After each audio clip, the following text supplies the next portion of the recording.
It's food o'clock on Real Ale Craft Beer, and today we're going to be taking a look at some mac and cheese from Aldi.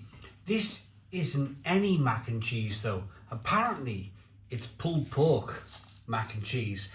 This comes in at £1.75 for a 300-gram pack of delicious microwavable food. I reviewed the cheese one. What was it? It was that funny kind of like mushroom, it'll come to me in a moment cheese one, and I thought it was okay, but I think I've saved the best till last. This is the pulled pork version. Now what you're supposed to do is pierce the film lid lots of times,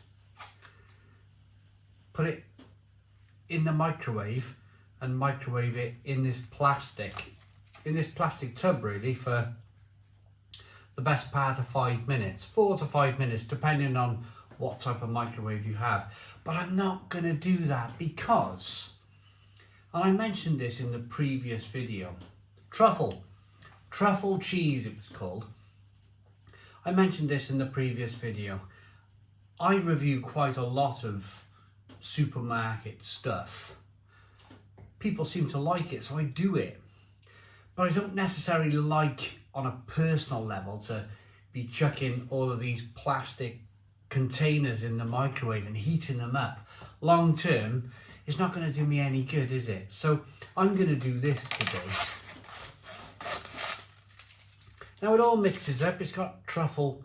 It's not truffle. It's got like a crumb. It's advertised as having like a crumb biscuit like top to it.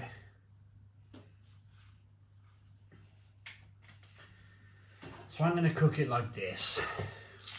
In there, give it a squeeze.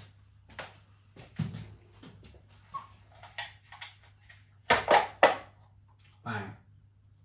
There you go. Make sure everything's out.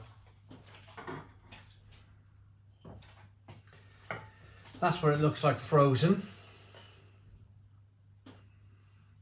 I put a plate on top, but I leave a little bit of a gap for it to kind of the air to circulate. And I'll microwave it for 3 minutes. I'll stop it. I'll give it a stir. I'll put it back in for whatever I require, maybe a minute, maybe 2 minutes, depending what it needs. It means you're not heating up plastic.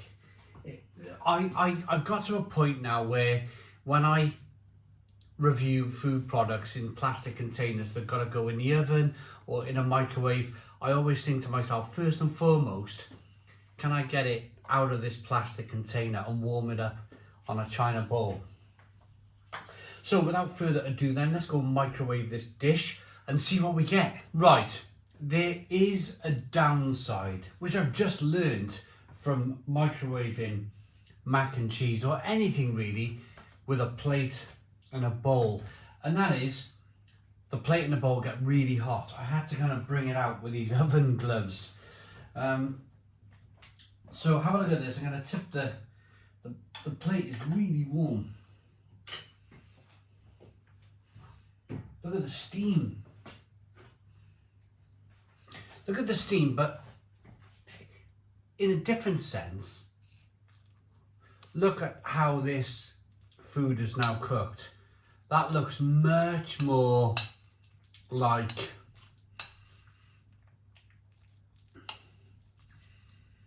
something maybe you would expect from a food stand.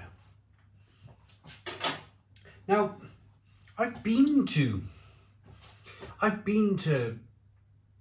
foodie festivals where the lines for mac and cheese were literally massive, and they were charging you like £8 to £10 for some mac and cheese, and I refuse to be fooled by that. I refuse to like go along the lines of, oh yeah, that's definitely worth £10 for a pot of mac and cheese. It's not, is it? In reality, mac and cheese Okay, it comes from America, but these foods were your pot noodles. They were your basic, like, cheese sandwich of the day. They were something that you took to work or you ate on a budget. They weren't meant to be kind of glorified and turned into stuff worth £10 for a portion. So I am glad that Aldi have put this in a decent price point. Yes, they put some pulled pork in there. Yes, they've made it slightly different.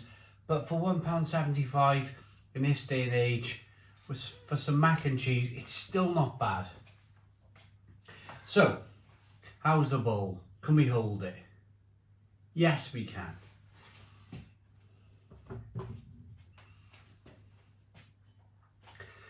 Let's get into it.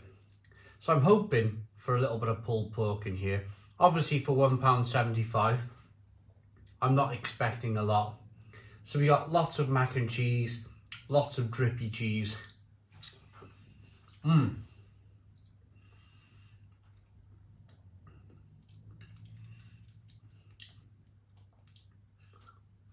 mean,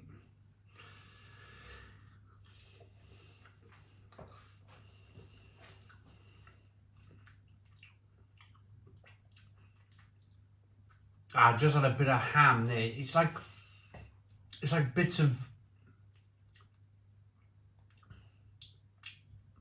weird kind of tomato-y flavoured ham or bacon.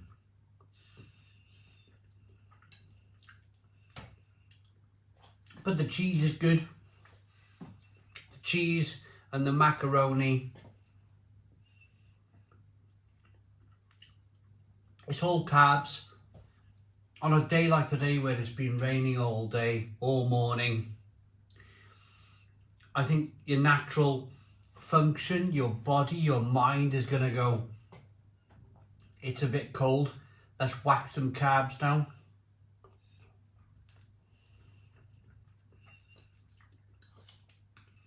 It's comfort food. It's a food for a rainy day, stuck in front of the television. The pasta's pretty decent. The cheese is pretty decent. There's some garlic and herbs in there. There's really not much in the way of pulled pork.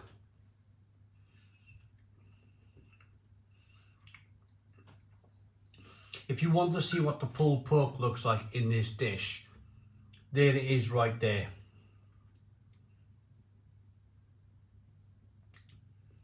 It's minute. Yeah, it's like eating it on its own is quite weird.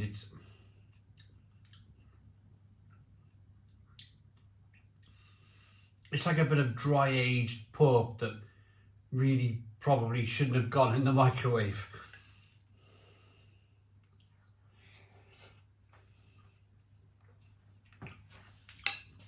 But it's okay, it's cheap.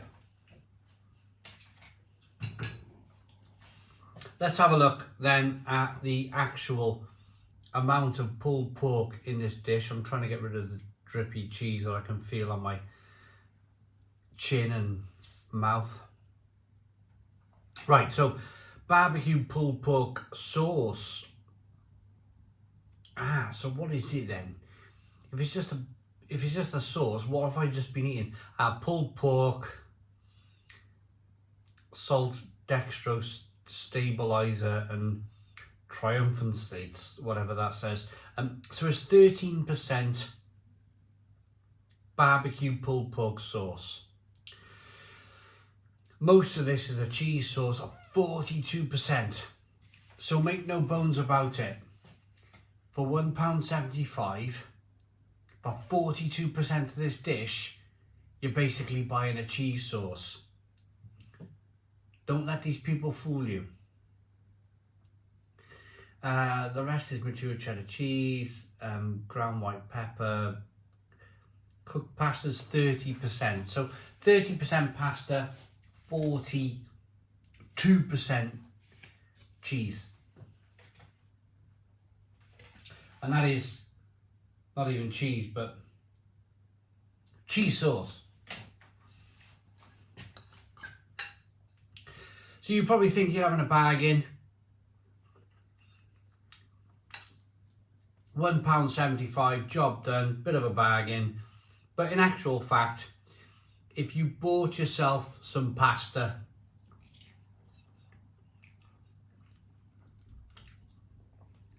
if you bought yourself some cheese sauce, you could probably make this for, and make a lot of it for a fraction of the price.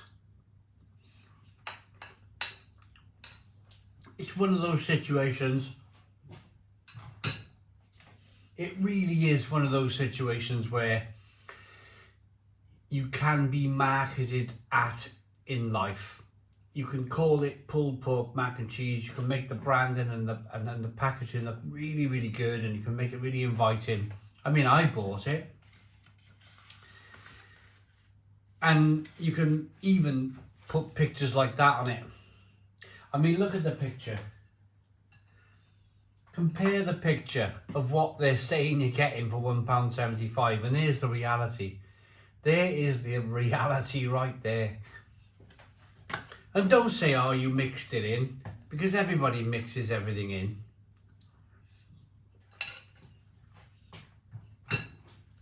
My rating, it's filled me up for £1.75. It really has. Would I buy it again? Probably not. Would I advise you to buy it? Maybe give it a go. Could I advise you to maybe buy some cheese powder, cheese sauce, and a bag of cheap pasta and make your own? Probably. So my rating for this is a 6 out of 10. 6 out of 10 from Real Ale Craft Beer.